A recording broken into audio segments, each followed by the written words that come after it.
ఇక్కడ అందరూ ఉన్నారు. ఇప్పుడే హనుమాన్కైతే నేను కొబ్బరికాయ కొట్టి ఇక్కడికి వచ్చాను. మీరందరూ కూడా ఆనందపడ్డారు. ఎందుకంటే మా ఊర్లో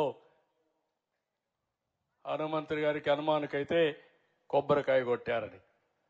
మనందరికీ ఏ మతస్థులకి ఆ మతస్థం పైన విశ్వాసం ఉందా లేదా అని మిమ్మల్ని అడుగుతున్నా. ఉందా లేదా? ఉందంటే చేలు పైకెత్తండి.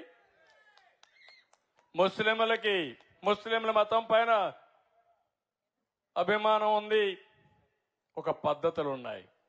క్రిస్టియన్స్కు ఉన్నాయి, హిందువులకు ఉన్నాయి. ఉన్నాయా లేదా? మీకు ఉన్నప్పుడు నేను అడుగుతున్నా, మీరు దేవుడికి పెడితే పవిత్రంగా దేవుడికి పెడతారా?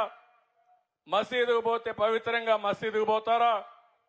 లేకుంటే ఇష్టానుసారంగా చేస్తారా? నేను మిమ్మల్ని అడుగుతున్నా.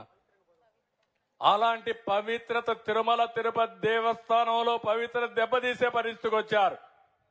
కడాన మీరు ఒకసారి చూస్తే లడ్డు ప్రసాదం నాసి రకం నెయ్యి వాడారు.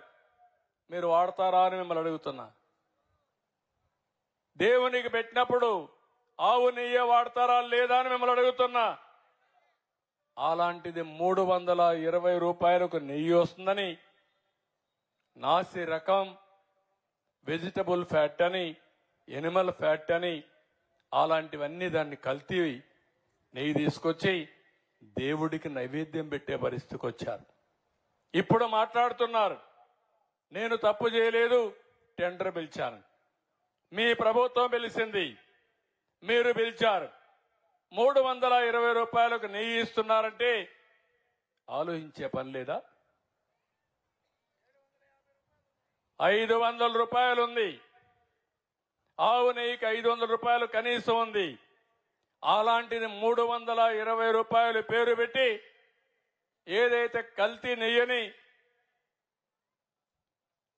ప్రజల మనోభావాలతో ఆడుకునే విధంగా ఆ నెయ్యి తీసుకొస్తే, ఆ మధ్యలో మీరు ఎవరన్నా కొండకు పోయారా? తిరుమలకు పోయారా? ప్రసాదం తిన్నారా? ఒకప్పుడు వైఎస్ఆర్ కాంగ్రెస్ పార్టీలో ఆ ప్రసాదం బాగుందా అని అడుగుతున్నా మిమ్మల్ని. బాగా లేదని వాళ్ళు చేలిపైకి ఎత్తండి. భోజనాలు కూడా బాగాలేవు, దర్శనాలు కూడా బాగాలేవు. కొండకు పోవడం మానేశారు. ఏం తల్లి, ఇప్పుడు పోయి చూడు.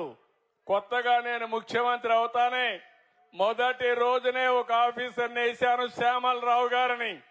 ఒకే మాట చెప్పి పంపించాను. మళ్ళీ నేను శభాషణాలంటే ప్రజలు మెచ్చుకునే పరిపాలన, దేవునికి సేవ చేయమని చెప్పి ఆయన పంపించా. ఈ రోజు నెయ్యి అంతా కూడా మార్చాడు. ఏదైతే కర్ణాటక ఫెడరేషన్ నందిని ఉందో ఆ నందిని నెయ్యి కొన్నాడు. ఇప్పుడు ప్రసాదం తిన్నారా అని మిమ్మల్ని అడుగుతున్నా. తిన్నారా ప్రసాదం? అప్పటికిప్పుడు బాగుందా లేదా అని అడుగుతున్నా మిమ్మల్ని.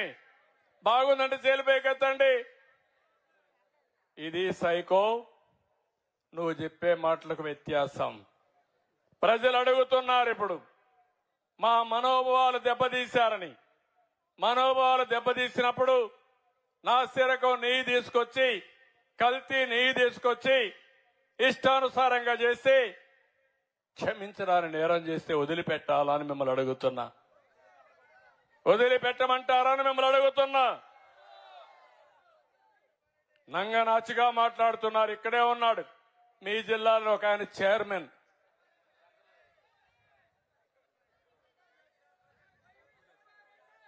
నేను పేరు చెప్పను, నేను పేరు చెప్పడం నాకు కరెక్ట్ కాదు. మొన్నే మీరు చూశారు, వరదలు వస్తే ఏదైతే అక్కడ ఉండే బుడమేరు గండ్లు పెట్టేశారు. బుడమేరు మొత్తం